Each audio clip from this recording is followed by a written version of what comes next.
नमस्कार, prime debate में आपका स्वागत है। हम ग्लोबल पंजाब के नॉर्थ अमेरिका और संगत टीवी के यूके और यूरोप के दर्शकों का भी स्वागत करते हैं। हरियाणा सरकार ने वरिष्ठ आईएएस अधिकारी अशोक खेमका के खिलाफ आरोप पत्र जारी किया है। कांग्रेस अध्यक्ष सोनिया गांधी के दामाद रॉबर्ट वाड्रा और रियल्टी दिग्गज डीएलएफ के बीच हुई 58 करोड़ की जमीन के मालिकाना हक के समझौते को रद्द करने के लिए खेमका के खिलाफ ये आरोप पत्र जारी किया गया है।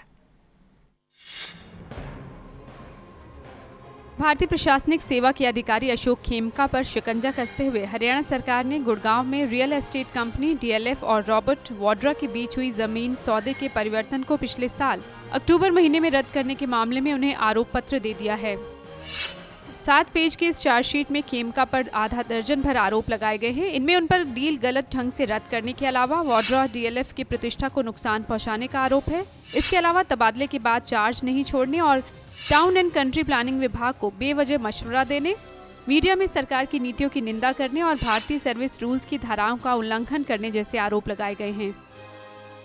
जब इस बाबत हरियाणा सरकार के मुख्य सचिव पीके चौधरी से बात करने की कोशिश की गई तो मामले को निजी बताकर उन्होंने कुछ भी कहने से इनकार कर दिया।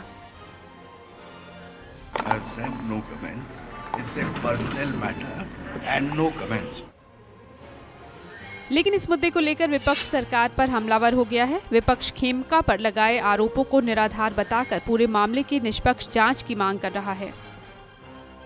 देखिए, भूपेंद्र सिंह हुड्डा अपनी कुर्सी को बचाने के लिए और श्रीमती सोनिया गांधी को खुश करने के लिए बार बार अनेक तरीकों से अशोक खेमका को प्रताड़ित कर रहे हैं, क्योंकि अशोक खेमका ने सोनिया गांधी के दामाद रॉबर्ट वाड्रा की जमीनों की धांधली को उजागर किया था, उसकी म्यूटेशन कैंसिल की। खेमका को आरोप पत्र का जवाब देने के लिए 15 दिनों का वक्त दिया गया है। जवाब मिलने के बाद जांच अधिकारी नियुक्त किया जाएगा। जांच अधिकारी की रिपोर्ट के बाद अगला फैसला होगा। लेकिन इस मामले पर सियासत एक बार फिर गर्म हो चुकी है। क्या अशोक खेमका को निशाना बनाया जा रहा है? इसी पर आज चर्चा करेंगे। हमारे साथ स्टूडियो में मौजूद है हरियाणा बीजेपी प्रवक्ता वीर कुमार यादव जी, अशोक शेरवाल जी हमारे साथ है, इनेलो प्रवक्ता है, साथ ही डॉक्टर सुरेंद्र धीमान वरिष्ठ पत्रकार भी हमारे साथ हैं और कुछ ही वक्त में हमारे साथ कांग्रेस प्रवक्ता रण सिंह मान भी फोन लाइन पर जुड़ने वाले हैं।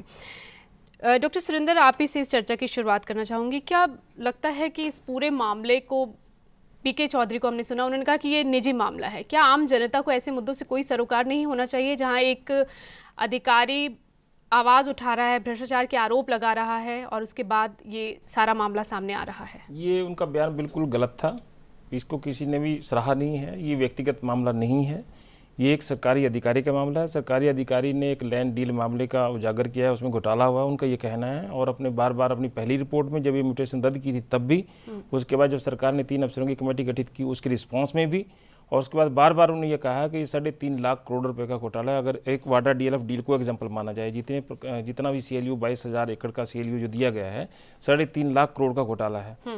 इसके बाद जब सरकार ने आज चार्जशीट जारी की, मतलब कल शाम को रात को 8:30 बजे उनको चार्जशीट जारी की गई है, वो चार्जशीट में जो आरोप लगाए हैं उसमें आरोप यही लगाया है सबसे पहले कि भी आपने ये म्यूटेशन रद्द किया गया, ये जो आपके अधिकार क्षेत्र में नहीं था। ये एक 3 अफसरों की जो कमेटी उसके आधार पर ये आरोप लगाया गया है कि आपका ये अधिकार नहीं था, और अगर ये करना भी था तो उसके एक नियम होता है कि कितने साल के बाद वो म्यूटेशन रद्द हो सकता है, वो सीमा को भी वो पार कर चुका था। इस प्रकार का आरोप लगाया। तो एक अधिकारी अगर हरियाणा सरकार के घोटालों की बात कोई कर रहा है, उस घोटाले के बारे में अगर सरकार ये कहती है कि इसका ये गलत था, वो रद्द करना उसका गलत था, और उसके खिलाफ वो जांच चार्जशीट कर रहे हैं, ये एक व्यक्तिगत मामला नहीं हो सकता है। ये घोटालों को उजागर करने का मामला है। ये इसकी जांच होगी। अब जांच में जो आरोप दिए गए हैं, इनमें से कितने आरोपों की जांच में सही ठहराया जाता है जांच अधिकारी। अपना जवाब देंगे, उसके बाद जांच, इसकी एक प्रक्रिया है। जवाब के बाद जांच अधिकारी बैठेगा जो सीनियर होता है, जिसकी जांच कर रहे हो तो सीनियर अधिकारी होता है। वो जांच रिपोर्ट में वो कितने आरोपों को, 6 में से कितने आरोप को सही मानता है, सरकार उस जांच रिपोर्ट को कितना सही मानती है, और उसके बाद वो कितना पैनल का प्रस्ताव करके केंद्र सरकार को भेजती है, और केंद्र सरकार को बहुत लंबा प्रक्रिया है। लेकिन ये प्रक्रिया इन सब की अभी जो, लेकिन ये है कि अशोक खेमका ये व्यक्तिगत मामला नहीं है, जैसे आपने उन्होंने कहा ये गलत बात की है। ये व्यक्तिगत मामला नहीं है, ये हरियाणा की संपत्ति से जुड़ा मामला है। ये विधानसभा में इसके ऊपर चर्चा हो गया। विधानसभा में एक पार्टी के विधायकों को तो इस मामले में बाहर कर दिया गया है केवल इस बात के लिए, और एक CD की जिसके चक्कर में उनको निकाला गया, वो बार बार इसकी मांग उठा रहे हैं। और आज ना कि केवल हरियाणा में, पूरे देश में ये एक इशू है, उठा चर्चा है, का विषय बिल्कुल। है और इसकी जांच करने की मांग की जा रही है। और हो सकता है, जो मुझे लग रहा है, अब क्योंकि ऑफिशियली चार्जशीट जारी हो गई है, तो मिस्टर खेमका की तरफ से या मिस्टर खेमका के वकील की तरफ से इसको, मामले को, जो कि ये हाई कोर्ट में अब तक ले जाया जाना चाहिए था, ये उनका ये कहना है मिस्टर अशोक खेमका का, कि मैंने जो रद्द किया है वो अगर गलत भी है, हाँ। तब भी उसको हाई कोर्ट में ही ले जाया जा सकता है, उसमें चुनौती वहीं पर दी जा सकती है। तो हो सकता है अब ये मामला हाई कोर्ट में चला जाए, जो कि पिछले 1 साल से नहीं जा पाया। वीर कुमार जी, आपको क्यों लग रहा है कि अनिल विज जी का बयान हम सुन रहे थे कि कुर्सी बचाने की कोशिश कर रहे हैं भूपेंद्र सिंह हुड्डा और उन्हें जानबूझकर तंग किया जा रहा है? क्या दूसरे कई हरियाणा में और भी कई अफसर हैं जिन पर इस तरह के, जिन्हें आरोप पत्र भेजे गए हैं? देखिए, कभी कभी गलती से सच निकल जाता है। जो खंडेलवाल जी ने कहा ना व्यक्तिगत मामला है, ये वास्तव में पीके चौधरी मुख्य सचिव चौधरी जी मुख्य सचिव थे, मुख्य सचिव जी ने, तो वो क्या है कि वास्तव में ये पर्सनल मामला तो है, लेकिन खेमका जी का नहीं, ये वाड्रा का पर्सनल मामला है। रेवेन्यू रिकॉर्ड में जब भी कभी म्यूटेशन कैंसल या उसको सैंक्शन किया जाता है, तो ये एक लॉ है, AC फर्स्ट ग्रेड तहसीलदार जो है वो AC फर्स्ट यानी सेकंड ग्रेड की हैसियत से म्यूटेशन सैंक्शन करता है। अगर वो गलत करता है तो AC फर्स्ट ग्रेड जो DC जिसको कहते हैं, उसके बाद कलेक्टर के पास जाता है, फिर उसके बाद कमिश्नर के पास जाता है, FC के पास जाता है, हाई कोर्ट में जाता है। उस वक्त जो तो जिस actual पद जो पर है, थे अगर उसे मान लो- लेकर नहीं, कुछ मेरा कहना ये है कि मान लो- कंफ्यूजन थी कि जिस पद पर वो बने थे कि उससे अधिकार क्षेत्र से बाहर जाकर उन्होंने नहीं, काम बिल्कुल गलत है। मैं ये कहता हूं अधिकार क्षेत्र थोड़ी देर के लिए मान भी लूं तो ये जुडिशियल प्रोसेस है। उन्होंने इन दी कैपेसिटी ऑफ एक मतलब ऑफिसर के नाते उन्होंने जो कैंसिल कर भी दिया, वैसे हाई कोर्ट में जाना चाहिए था, जुडिशियल प्रोसेस था। आज तक मैं ये कहता हूं हमारे रेवेन्यू कोर्ट्स में हजारों केस चल रहे हैं, न्यायिक गरीब जांच धक्के होनी खा रहे चाहिए थी, हैं। मतलब इसमें कभी-कभी सरकार को दखल नहीं अगर देना चाहिए उनके- था। मैं ये कहता हूं मुख्यमंत्री महोदय, एक व्यक्ति के लिए आपने एक व्यक्ति के म्यूटेशन रद्द पर आपने 3 मेंबर कमेटी बना दी, क्या वाड्रा जी को नहीं जाना चाहिए था? ये म्यूटेशन किसका रद्द हुआ? सरकार का तो रद्द हुआ नहीं, ये तो वाड्रा जी का हुआ।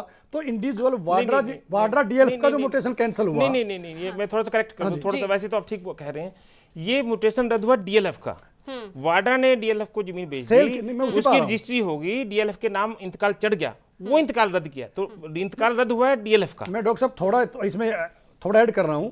एक्चुअल जब 12 मतलब अगर वाड्रा को नहीं तो DLF को जाना जाना चाहिए चाहिए। था। मैं इसमें आ रहा हूं, नहीं एक मिनट थोड़ा क्लियर कर दूं, मैं श्रोता भी इस चीज को समझ मैं जाए। कोशिश कर रही हूँ कि रण सिंह मान हमारे साथ जल्दी से जुड़ जाएं ताकि हम कांग्रेस की इस पर प्रतिक्रिया ले सके। जो याजी और स्काईलाइट के बीच में जो डील हुई थी, जो सेल्स डील हुई थी, एक्चुअल उसमें ट्रांजैक्शन नहीं हुआ था, क्योंकि जो चेक दिया गया 7.5 करोड़ का कॉरपोरेशन बैंक का, बैंक ने ये कहा कि हमने जो बैंक का चेक का नंबर था 607-251 डेटेड 9 फरवरी, उन्होंने कहा हमने चेक बुक ही इश्यू नहीं की। जब आप चेक बुक इश्यू नहीं कर रहे हो तो उस चेक कैश नहीं कर रहे हो तो लेन देन हुआ नहीं। तो वाड्रा यानी कि खेमका जी का आरोप ये था, नहीं उनका आरोप ये था जब वो सेल नहीं हुआ थे, बहुत सारे जब जांच हुई थी उसके बाद भी बहुत सारी देखिए मैडम, चीजें उसमें सामने मैं आई कह रहा हूं थी। जब वो सेल नहीं हुआ तो फिर फर्दर सेल कैसे हुआ, विषय यहां आया था। इसलिए जब सेल डीड की एग्जीक्यूशन परफेक्ट नहीं थी, इट मीन सेल हुआ नहीं। जब सेल डीड एग्जीक्यूट ही नहीं हुआ और जब ये उसकी मलकियत ट्रांसफर ही नहीं हुई, तो वाड्रा जी के पास जब याजी से प्रॉपर्टी आई ही नहीं तो वाड्रा जी बेच कैसे सकते हैं? तो एक्चुअल ये हुआ और इसका उन्होंने पॉइंट आउट किया था। इसीलिए आप विरोध कर रहे हैं कि एक उन्हें निशाना बनाने की कोशिश की जा रही है। सीधा सीधा जी अशोक जी, आपका भी तकरीबन वही बयान है जो बीजेपी कह रही है। देखिए, आज कांग्रेस का दोहरा चरित्र सामने आ चुका है। जब उत्तर प्रदेश में दुर्गा शक्ति का निलंबन होता है तो माननीय सोनिया गांधी जी प्रधानमंत्री को पत्र लिखने के लिए विवश हो जाती है, क्योंकि वहाँ पर उन्होंने अपनी निष्ठा से कार्य किया और वहाँ के मुख्यमंत्री ने उसको सस्पेंड और चार्जशीट की थी। तो देश के प्रधानमंत्री को चिट्ठी लिखने के लिए विवश हो जाती है सोनिया गांधी जी। लेकिन हरियाणा प्रदेश के अंदर दूसरी नीतियां बन जाती हैं। खेमका जी ने, मैं कहता हूं कोई खेमका जी का कोई केस नहीं है ये, बल्कि देश की संपत्ति से जुड़ा हुआ, प्रदेश की संपत्ति से जुड़ा हुआ मामला है। उन्होंने एक फ्रॉड को यानी कि पब्लिक के बीच में लेकर के आए हैं। उनको अवार्ड मिलना चाहिए था, अवार्ड मिलने की बजाय, और ये देख चुके हैं अब संजय चतुर्वेदी जी का जो केस आपके सामने है, राष्ट्रपति ने अवार्ड दिया, हरियाणा प्रदेश ने उसको सस्पेंड किया, डिसमिस किया, और भारत देश के राष्ट्रपति ने उनको अवार्ड से संबोधित वो किया और उनको सर्विस में दोबारा लेकर के आए हैं। तो इस प्रकार से किस प्रकार से ये हरियाणा प्रदेश के अंदर आज माननीय मुख्यमंत्री जी बदले की भावना से कि जो भी कांग्रेस के विरुद्ध आज आवाज उठाएगा उनको किस प्रकार से प्रताड़ित किया आपको लग रहा जाए। है कि उन्हें तो तंग आज करने मैं की कहना कोशिश चाहता की हूँ जा जो रही है? खास तौर से आज इसके अंदर जो आज उन्होंने एक ऐसा केस, फ्रॉड केस आज सामने लेकर के आए जिसकी डील के अंदर कोई पैसे की लेन देन नहीं हुई है और सीधा एक 58 करोड़ 7.5 से 58 करोड़ रुपए की डील आ जाती है। आपको लगता है ये जो सरकारी मैं कहता हूँ ये कार्रवाई- बैंक का केस बनता है। जो बैंक सरकार ने कार्रवाई की यस, है, उन्हें बैंक के आरोप द्वारा पत्र एफआईआर भेजने की हो उसमें जानी चाहिए, मंशा इवन कुछ और है। इनकम टैक्स के द्वारा एफआईआर लॉन्च हो जानी चाहिए। और इसमें मैं कहता हूँ बैलेंस शीट जो दी गई है वो भी फेक बैलेंस शीट दी गई है। फेक बैलेंस शीट के मामले के अंदर आईपीसी एक्ट के तहत, कंपनी एक्ट 1956 के तहत 417, 466, 471 के अंगेस्ट यानी कि उसके तहत केस रजिस्टर्ड होना चाहिए। डॉक्टर सुरेंद्र, ये जो पूरा मामला उछाला जा रहा है, क्या लगता है कि विपक्ष एक तरह से अशोक खेमका के कंधों पर बंदूक रखकर चलाने की कोशिश कर रहा है, सरकार को निशाने पर ले रहा है? और जैसा अभी बात हो रही थी कि मुख्यमंत्री ये कह रहे कि दो पार्टियों के बीच की डील है, इसमें तो सरकार का कोई लेना देना नहीं है। तो क्या लगता है कि जानबूझकर अशोक खेमका को के साथ जो भी सरकार कर रही है उस पर विपक्ष जानबूझ के इसको तूल दे रहा है? देखो, दोनों तरफ से जानबूझकर नहीं किया जा रहा है, न सरकार की तरफ से न विपक्ष की तरफ से। एक सरकार का वरिष्ठ अफसर ये कहे लिखित में कि 3.5 लाख करोड़ का घोटाला हुआ है और ये जमीन जो वाड्रा ने डीएलएफ को बेची थी वो इसका म्यूटेशन जिस व्यक्ति को करना चाहिए था उसने नहीं किया, कंसोलिडेशन अफसर ने किया था, असिस्टेंट कंसोलिडेशन अफसर ने किया था, उसने नहीं किया। ये रेवेन्यू की साइड से किया जाना चाहिए था, नायब तहसीलदार या तहसीलदार को मंजूरी देनी चाहिए थी उसकी। इसलिए ये क्योंकि कंसोलिडेशन के डायरेक्टर जनरल थे, उस कैपेसिटी में इन्होंने उसको रद्द किया। इशू यहाँ उठा क्योंकि इसमें डीएलएफ और वाड्रा शामिल थे। सरकार का ये कहना था कि आदेश गलत था, इसलिए इतनी बड़ी जांच बिठाई और उसमें जब जांच में आरोप और प्रत्यारोप जो इसने मिस्टर खेमका ने जो जवाब दिया उसमें फिर वो खाली एक इशू नहीं रहा, वो पूरे हरियाणा का इशू बन गया, पूरे देश का इशू बन गया। वो क्यों? इसलिए क्योंकि इसमें रॉबर्ट वाड्रा का नाम था, सोनिया गांधी के वो दामाद बिल्कुल, थे, इस वजह से। ये देश के एक नंबर फैमिली से जुड़ा मामला था। सोनिया गांधी देश की एक नंबर फैमिली हैं, उनके जो दामाद है उनके से जुड़ा मामला था, इसलिए इतना ब्लेयर अप हो गया। और नहीं तो कंसोलिडेशन तो उन्होंने और भी राज्यों और भी कई गांवों की करके रद्द मिस्टर खेमका ने। उसमें ये भी आरोप रखा है कि फरीदाबाद जिले में आईएएस और आईपीएस अफसरों की और पॉलिटिशियंस ने भी ऐसा लैंड माफिया बना रखा है और वहाँ पर कब्जा कर रखा है। वो इशू नहीं बन पाया क्योंकि वाड्रा बड़ा इशू था, इसलिए वाड्रा इशू बन गया। और इसलिए आज सरकार ने जो उनको चार्जशीट थमाई है वो भी उनको ऐसा नहीं है कि ये इतना ऐसे थमा दिया कि इतने सीनियर आईएएस अफसर को चार्जशीट थमाना, उसकी भी कानूनी राय ली गई हुई और ली गई है जहाँ तक मुझे जानकारी है। उसमें जो आरोप लगाए गए वो बहुत सोच समझ के लगाए गए हैं। लेकिन जहाँ तक विपक्ष की बात है, विपक्ष भी इसको नाहक नहीं कर रहा, वो उनके कंधे में बंदूक नहीं रखा। एक हरियाणा सरकार का ये कार्यरत अधिकारी अगर ये कहे 3.5 लाख करोड़ रुपये का घोटाला हो गया, डीएलएफ ने जो जमीन जो वाड्रा से ली, वाड्रा ने जिससे ली उसी को चेक नहीं दिया, पैसे नहीं दिए, तो वो जमीन जो है उनकी नहीं बनी, तो वो इसकी बेस ही गलत हो गया। तो विपक्ष तो क्योंकि उसका काम है सरकार को घेरना, जो भी कार्रवाई हुई उस पर उन्होंने सवाल उठाए थे जिस तरीके से हुई। सवाल नहीं, उनको तो ये मौका मिल गया सरकार को घेरने का, इसलिए विपक्ष भी नाहक नहीं कर रहा है, वो खेमका के कंधे पे बंदूक नहीं रख रहा है। सरकार, विपक्ष तो ये कह रहा है कि इतने बड़ा घोटाला अगर किसी अफसर ने कहा लगता है कि भ्रष्टाचार को लेकर सरकारें गंभीर रही हैं। मैं सिर्फ कांग्रेस की तो अब सरकार है, पहले की सरकारें। देखिए, भ्रष्टाचार तो हमारे देश का ऐसा बड़ा मुद्दा है जो ये तो सब लोग कहते हैं कि भ्रष्टाचार खत्म होना चाहिए। भ्रष्टाचार खत्म करने के लिए अन्ना हजारे ने कितना बड़ा लोकपाल विधेयक बनाने के लिए इतना बड़ा प्रयास वहां पर दिल्ली में आंदोलन किया। इनेलो नेताओं पर भी भ्रष्टाचार के आरोप हैं। भ्रष्टाचार के आरोप तो क्योंकि यहाँ भी भ्रष्टाचार के आरोप। शेरवाल जी, आप कुछ कहना चाहेंगे? आपके नेता भी 2 जेल में, बड़े नेता जेल में हैं, भ्रष्टाचार के दोष में बंद हैं। देखिए, जहाँ तक माननीय चौधरी ओम प्रकाश चौटाला जी और हमारे नेताओं के ऊपर भ्रष्टाचार के मामले का जहाँ तक सवाल है, जहाँ पर जेबीटी 3206 लोगों को नौकरी देने के एवज में वो जेल भुगत रहे हैं, वो भ्रष्टाचार का मामला नहीं है। कहीं पर पैसे के लेन देन साबित नहीं हुआ है। और किस प्रकार कांग्रेस ने सीबीआई का इस्तेमाल करके इंक्वायरी बिठा करके किस प्रकार से आज सीबीआई के माध्यम से आज जेल बचाया है। लेकिन हमें न्याय पे पूरा विश्वास है, हमें हाई कोर्ट से न्याय मिलेगा। अब इस पर कांग्रेस पर आरोप लगाते हैं जबकि अदालत लेकिन मैं बतलाना चाहता हूँ, लेकिन मैं इस केस से के बारे में बतलाना चाहूँगा, यदि आज एक ईमानदार ऑफिसर ने इस केस को, इस फ्रॉड को यदि उजागर किया है, तो यदि म्यूटेशन रद्द करी थी तो वहाँ पे 4 डिसीज से इंक्वायरी कराई गई। फिर उन्होंने कहा कि बिल्कुल डील बिल्कुल सही, डील को सही ठहराया गया। उसके बाद दूसरी इंक्वायरी 3 लोगों की कमेटी बनाई गई, उनके सीनियर ऑफिसर्स थे, उन्होंने भी इस डील को सही ठहराया गया। ये खुद जज बन गए और ये खुद मुद्दई बन गए और खुद गवाह बन गए।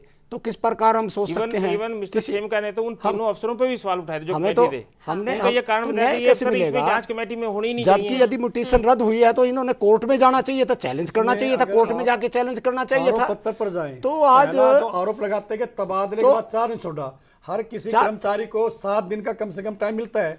11 तारीख की हड़बड़ी की 11 तारीख की रात को ट्रांसफर ऑर्डर आ रहे हैं, जैसे अभी 4 तारीख की रात को चार्जशीटेड हो रहे हैं। ये हरियाणा सरकार सारे काम रात के अंधेरे में ही कर रही है। अभी तो 15 दिन है उनके पास, काम तो वक्त दिया है, देखिए ना, जवाब देंगे। जब तबादले का ऑर्डर आया 11 तारीख को, उन्होंने डायरेक्शन डीसीज को दी 12 तारीख को, म्यूटेशन रद्द हुआ 15 तारीख को, यानी विद इन ए वीक, एक हफ्ते का टाइम तो सबको मिलता है। एक्चुअल क्या है कि सरकार को पता लग गया था कि इनकी नजर पड़ गई है गलत फर्जी डील पर और ये इस पर एक्शन लेंगे, वरना ऐसा थोड़ी है 11 को ऑर्डर आ रहे हैं और 12 को डीसीज को डायरेक्शन दे रही है। एक्चुअली पहले से उनको जानकारी आ गया था, तो सरकार ने जानबूझकर वाड्रा को बचाने के लिए। दूसरा आरोप है कि वाड्रा का यानी डीएलएफ का आपने म्यूटेशन रद्द किया, म्यूटेशन डीएलएफ का हुआ ना, सरकार का तो नहीं हुआ, सरकार क्यों परेशान हुई। तीसरा आरोप लगाता है कि आपने सुझाव क्यों दिए। अब ये कोई इन्हें हास्यास्पद आरोप हैं, जितने आरोप हैं। आप बताइए कि कोई भी अधिकारी, इसमें ये भी कहा गया कि मीडिया में गए क्या अधिकारी और सरकारी की जब नीतियों की सरकार बात नहीं सुनेगी तो मीडिया में जाएंगे, कहाँ बात रखेंगे? इतना भी अधिकार नहीं होता नहीं, उसमें अधिकारियों एक पर? ये नियम है, ये मैं आपकी जानकारी के लिए दर्शकों की जानकारी के लिए बता बात कर दूं। रही हूं। ये इनकी नियम में प्रावधान है कि कोई भी सरकारी अधिकारी सरकार की नीतियों की मीडिया में जाके उसकी निखेधी नहीं कर सकता। उसके पक्ष में तो बोल सकता है कि सरकार की ये नीति है, वो सरकार को चिट्ठी लिख के भी बता सकता है। गलत लगे तो भी गलत लगे तो उसको पत्र लिख के सरकार को बताने का प्रयास है, लेकिन मीडिया में जाके चर्चा करने का अधिकार किसी भी अफसर को उनके नियम के मुताबिक नहीं है, इसलिए उन्होंने आरोप लगाया। नहीं, वो कब गए? जब उनके ऊपर आरोप लगा, यानी उन्होंने गवर्नमेंट ने ही उन पर जो 3 मेंबर कमेटी की रिपोर्ट को लीक किया और जो आरोप लगे तब उन्होंने उसका जवाब दिया। जब गवर्नमेंट नोइंगली लीकेज कर रही है, तीसरी बात पॉलिसी पर तो नहीं बोले वो, उनके ऊपर जो 3 मेंबर कमेटी की रिपोर्ट आई, यहाँ योजना की बात नहीं थी डॉक्टर सुरेश, देखिए पॉलिसी में नहीं था, योजना पर चर्चा नहीं हो रही कोई भी थी। अफसर को जैसे अभी भी वो हर चिट्ठी लिख रहे हैं सरकार को, अब तो मीडिया में नहीं आ रहे, अभी भी उनकी सारी बात छप रही है। ऐसा नहीं है, उनके ऊपर जो आरोप लगाया गया है कि वो चैनल्स में जाके सरकार की नीतियों की खिलाफत जो की, उनको किसी भी अफसर को अपनी बात कहने का अधिकार है, वो सरकार को चिट्ठी लिख के कर सकता है, मीडिया में जाके उनकी निखेधी नहीं कर सकता। ये सरकार का आरोप है और सरकार का आरोप इसीलिए से, और उन्होंने चिट्ठी लिख के मुख्य सचिव को बताया है, हालांकि कि मुझे क्यों चैनल पे जाना पड़ा, जब उन्होंने ये भी लिखा उस चिट्ठी में कि सरकार का ये एक वरिष्ठ मंत्री मेरे खिलाफ जब चैनल पे बोल रहा था तो मुझे इस मजबूरी उन्होंने भी आरोप लगाए थे कि कुछ वरिष्ठ अधिकारियों ने उनके खिलाफ गुट बना रखा है, ये उनके भी आरोप थे। उनके इसलिए उन्होंने कहा कि एक मंत्री जब वहां पर मेरे खिलाफ कोई बात कर रहा है चैनल पे, इसलिए मुझे चैनल पे जाना पड़ा, लेकिन सरकार ने इसको गलत माना। मिलता है ना जी। अगर हालांकि शायद वो अपनी तरफ से सफाई देने की कोशिश कर रहे थे, लेकिन जो नियम बने हैं उसके तहत ये शायद लेकिन आरोप पत्र में अब देखिए मिस्टर खेमका, बात लिखी गई अब मिस्टर खेमका को चार्जशीट कर दिएगा, उसके बावजूद तो मीडिया में नहीं आ रहे हैं, अब अभी तो अपनी बात कह सकते हैं, तो कहीं ना कहीं वो नियम में बनते जा रहे हैं। उनको लग रहा है कि भी पहले जो चले अगर खेमकाज को चार्जशीटेड किया तो 3 मेंबर को क्यों नहीं किया? 3 मेंबर हैं यहीं पर, आज उनके लोग गए थे, दफ्तर में भी गए थे, उन्होंने 3 मेंबर्स की रिपोर्ट भी लीक हुई, उनको चार्जशीटेड क्यों नहीं किया? जो 3 मेंबर्स ने जो रिपोर्ट दी 3 IAS ने, वो रिपोर्ट भी लीक हुई है, वो भी प्रेस में आई है, तो उनको चार्जशीटेड क्यों नहीं किया? एक बात तो ये साबित हो चुकी है कि आज हरियाणा प्रदेश के अंदर कॉर्पोरेट डीलिंग का काम चल रहा है और किस प्रकार से हरियाणा प्रदेश के अंदर आज CLU को 22,000 एकड़ की जो इंक्वायरी CAG के माध्यम से हो रही थी, वो सरकार के द्वारा CAG के माध्यम से ही वो 3 जून 2013 को उसको बंद कर दिया गया। क्यों बंद कर दिया गया? इस पे भी ये संदेह के दायरे में है, क्योंकि वो पता लग जाता है कि किस प्रकार से हरियाणा प्रदेश के अंदर 3.5 लाख करोड़ का घपला हुआ है और हरियाणा प्रदेश के अंदर आज CLU के माध्यम से किस प्रकार की सरकार चल रही है और पैसे सरकार। अगर मैं सरकार की प्रतिक्रिया इस पर ले पाती तो बेहतर होता। चलिए, शुक्रिया आप सभी का इस चर्चा में शामिल होने के लिए। 15 दिनों का वक्त दिया गया अशोक खेमका को अब इस आरोप पत्र पर जवाब देने के लिए। देखना होगा कि वो उनकी तरफ से क्या जवाब आता है। नमस्कार। खबरों की दुनिया में आइए, हमारे साथ कहीं भी और कभी भी जुड़िए। हम मिलेंगे फेसबुक पर, हम दिखेंगे यूट्यूब पर, हमें फॉलो कीजिए ट्विटर पर। खबरों के साथ बने रहिए रात दिन।